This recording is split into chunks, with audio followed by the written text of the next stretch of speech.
Bismillahirrahmanirrahim. Assalamualaikum warahmatullahi wabarakatuh. Sebelumnya perkenalkan, nama saya Zalimin Habati dengan NIM S1B121055. Jadi pada kesempatan kali ini saya akan mempresentasikan tugas NIT saya mengenai Neighborhood Unit untuk mata kuliah Asas dan Metode Perancangan Arsitektur 3. Baik, adapun pembahasan yang akan kita bahas pada presentasi kali ini yaitu yang pertama Neighborhood Plan, yang kedua the original neighborhood concept, yang ketiga prinsip neighborhood, yang keempat perbandingan prinsip desain, yang kelima prinsip neighborhood unit, dan yang keenam neighborhood unit for an industrial. Baik, kita masuk ke pembahasan yang pertama yaitu apa sebenarnya neighborhood plan itu. Jadi, secara singkat, neighborhood plan adalah usaha untuk mewujudkan hunian lingkungan untuk memenuhi kebutuhan hidup keluarga dalam suatu kesatuan yang berhubungan dengan keseluruhan yang lebih besar tetapi memiliki entitas yang berbeda. Selanjutnya, ada faktor yang mencirikan neighborhood. Yang pertama, seorang anak tidak perlu menyeberang jalan lalu lintas dalam perjalanan ke sekolah. Yang kedua, sekolah dasar yang terletak di pusat yang mudah dijangkau dengan berjalan kaki. Selanjutnya, seorang ibu rumah tangga dapat berjalan kaki ke pusat perbelanjaan untuk memperoleh kebutuhan rumah tangga sehari-hari. Selanjutnya, transportasi yang nyaman ke dan dari tempat kerja. Selanjutnya, taman lingkungan dan taman bermain yang tersebar untuk diisi 10% dari seluruh area. Selanjutnya, dan terakhir yaitu lingkungan hunian dengan arsitektur yang harmonis, cermat penanaman, bangunan komunitas yang terletak di pusat, dan internal khusus sistem jalan dengan defleksi semua melalui lalu lintas, sebaiknya pada jalan raya yang terkait dan jelas berangkat lingkungan. Baik, selanjutnya tentang neighborhood plan. Konsep lingkungan bisa dibilang salah satu perencanaan utama landmark yang membentuk bentuk perkotaan kota abad ke-20 di beberapa negara. Secara kebetulan, gagasan lingkungan Clarence Stein dan Harry Wright dicontohkan dalam rencana mereka untuk Redburn, dan gagasan unit lingkungan Clarence Perry diterbitkan pada tahun 1929. Prinsip desain perkotaan Stein dan Wright termasuk ide superblock, unit perumahan yang dikelompokkan di sekitar pusat hijau, sebuah pemisahan kendaraan dan pejalan kaki, dan hierarki jalan dengan budaya search untuk jalan akses lokal. Sekelompok superblok akan membentuk lingkungan mandiri. Sekelompok lingkungan akan kemudian terdiri dari kota. Bagi Perry, penataan fisik sekolah dasar, taman kecil, dan taman bermain, dan toko-toko lokal adalah basisnya ide tetangga. Setiap lingkungan harus menjadi unit kota. Selanjutnya kita masuk ke pembahasan yang kedua yaitu the original neighborhood concept atau konsep asli neighborhood. Baik, kita masuk ke konsep pertama yaitu Redburn Model. Menurut Clarence Stein dan Harry Wright, rancangan model lingkungan Redburn pada intinya adalah suatu hierarki yang terdiri dari 4 tingkat, yaitu yang pertama enclave, yang kedua blok, yang ketiga superblok, dan yang keempat neighborhood. Kita masuk ke enclave. Komponen mendasar adalah enclave 20 atau lebih rumah. Rumah-rumah ini tersusun dalam formasi U. Tentang pendek jalan kendaraan disebut jalur, benar-benar jalan buntu dengan akses ke individu garasi. Sedangkan bagian belakang masing-masing rumah menghadap pengadilan. Di depan rumah memiliki taman. Selanjutnya, blok. 3 atau lebih dari enclave ini dibahaskan menjadi satu blok. Enclave di dalam blok dipisahkan satu sama lain oleh jalur berjalan kaki yang membentang di antara taman depan semua rumah. Balok-balok biasanya berjumlah 4 disusun melingkar sisi-sisi sentral parkway sedemikian rupa sehingga dapat melingkupi ruang terbuka hijau. Yang ketiga selanjutnya yaitu superblok. 5 blok yang berkerumun bersama dengan central parkway terdiri dari Stretch dan Wright menyebut superblok. Selanjutnya neighborhood. 4 hingga 6 superblok umumnya membentuk lingkungan itu dibatasi oleh jalan utama atau penampakan alam. Di salah satu ujung jalan utama mungkin ada sekolah kecil dengan ruang komunitas. Jalan-jalan di lingkungan itu seharusnya hierarkis, utama melalui jalan lalu lintas ke perbatasan masing-masing lingkungan. Jalan distributor untuk mengelilingi setiap superblok dan cul-de-sac untuk menyediakan akses ke lot properti individu. Stein menekankan bahwa tujuan utamanya adalah merancang sebuah kota usia mobil. Sebenarnya, judul gambar kota itu rencananya adalah Kota untuk Zaman Motor, Stein 1928. Selanjutnya, konsep overlapping neighborhood. Meskipun Stein dan Wright menganggap lingkungan sebagai masing-masing relatif mandiri berisi, mereka mengaturnya cara yang tumpang tindih untuk mendukung penggunaan bersama fasilitas seperti rumah sakit, sekolah tinggi, dan teater. Mereka memvisualisasikan lingkungan sebagai pembentuk blok lingkungan kota, sedangkan sebelumnya banyak dan kota adalah dasar untuk desain kota. Selanjutnya, kesimpulan dari pembahasan yang pertama, yaitu yang pertama, dalam pikiran mereka harus ada 3 tingkat hierarki yang terdiri dari lingkungan, kota, dan wilayah. Yang kedua, mereka percaya bahwa pembangunan perkotaan masa depan harus dirasakan pada kota regional, konstelasi kota-kota berukuran kecil yang diikat bersama oleh sebuah parkway atau jalan raya terbuka. Selanjutnya kita masuk ke pembahasan ketiga, yaitu prinsip neighborhood. Prinsip pertama yaitu prinsip neighborhood menurut Perry. Pertama, satuan idealnya adalah bentuk di mana semua sisi berada cukup jauh dari pusat dan ukurannya harus diperbaiki. Kedua, lingkungan pusat atau pusat komunitas berisi berbagai situs kelembagaan, termasuk sekolah, dikelompokkan mengelilingi ruang hijau tengah. Ketiga, toko dan apartemen akan berlokasi di sudut luar lingkungan. Keempat, taman-taman kecil dan ruang terbuka yang tersebar terletak di masing-masing kuadran lingkungan adalah untuk membentuk 10% dari luas total.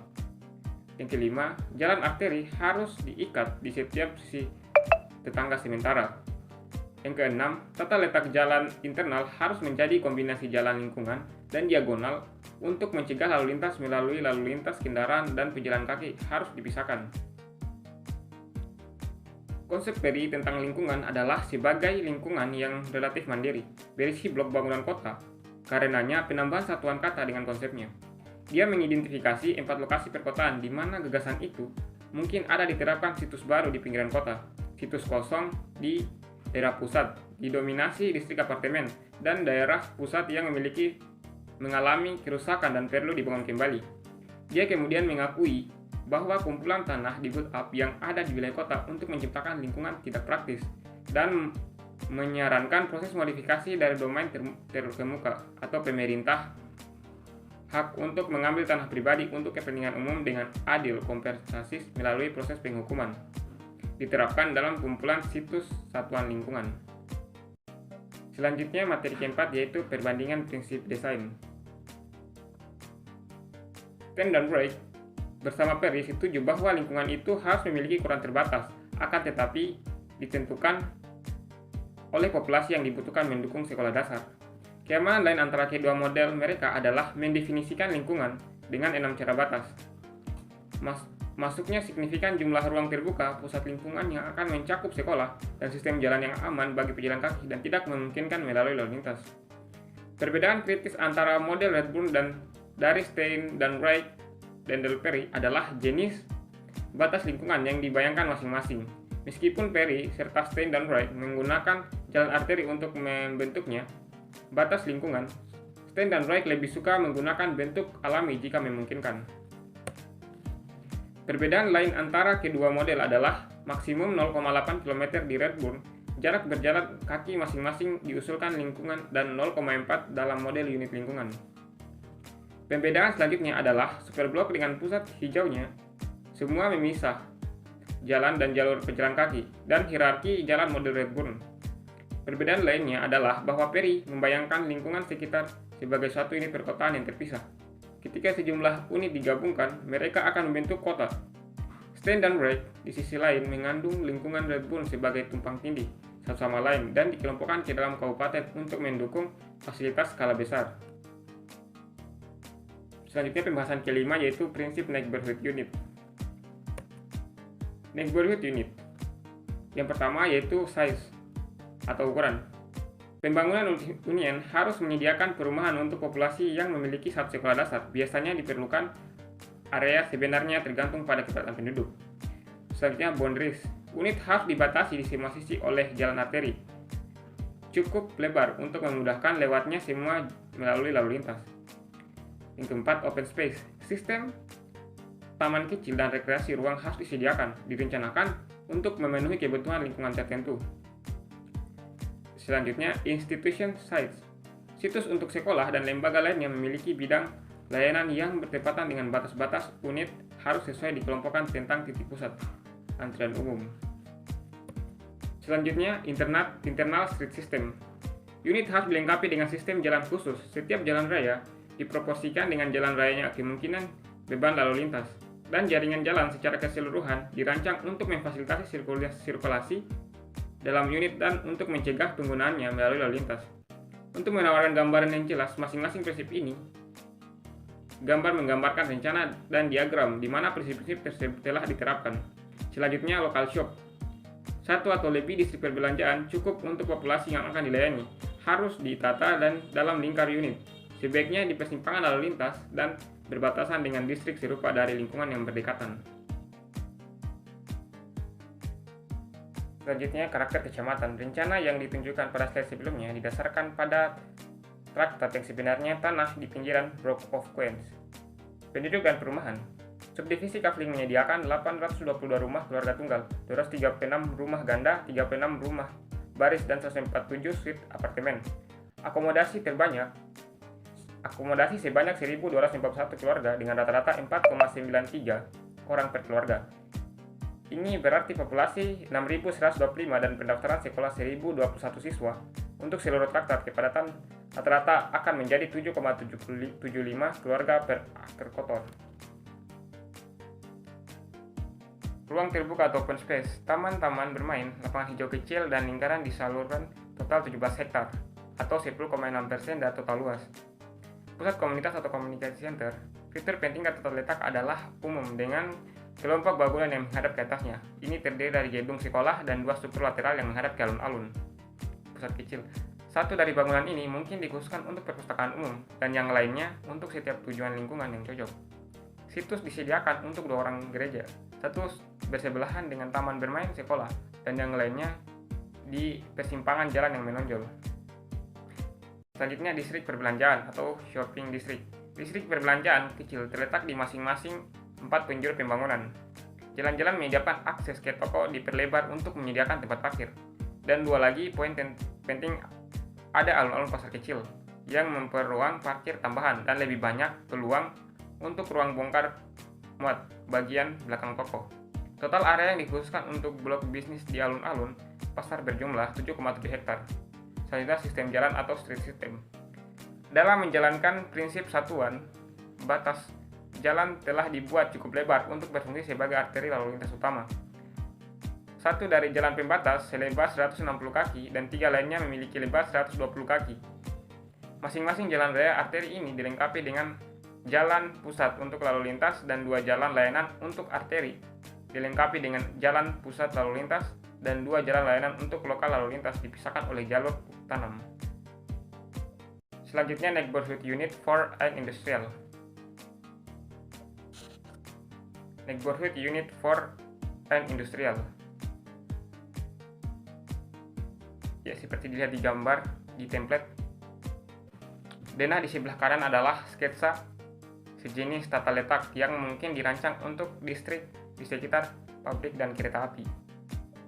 Selanjutnya, disposisi fungsional. Fitur di atas mendikte pekerjaan sebuah desain seperti pohon untuk sistem jalan.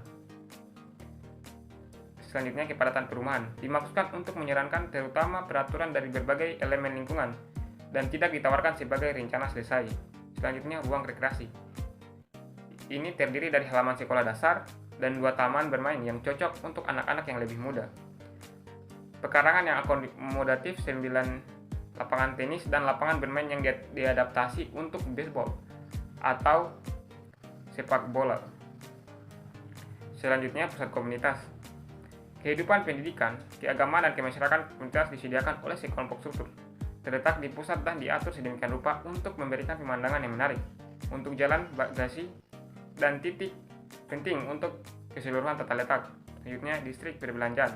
Area bisnis tentu saja ada di sekitar portal utama dan di sepanjang jalan raya arteri selatan. Seperti lihat di gambar tentang apartemen unit, house unit.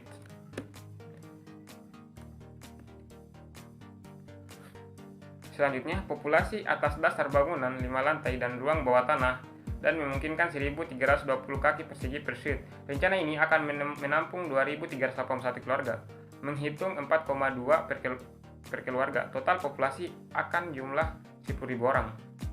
Selanjutnya, lingkungan. Wilayah umum adalah bagian di mana pusat kota perusahaan, bisnis dan tempat tinggal mulai bergabung. Satu sisi dari unit menghadap ke jalan utama kota dan ini akan dikhususkan untuk masalah bisnis umum. Dan blok bisnis ditembus oleh sebuah arkade, akan melayani penghuni unit dan jenderal publik. Selanjutnya, sistem jalan.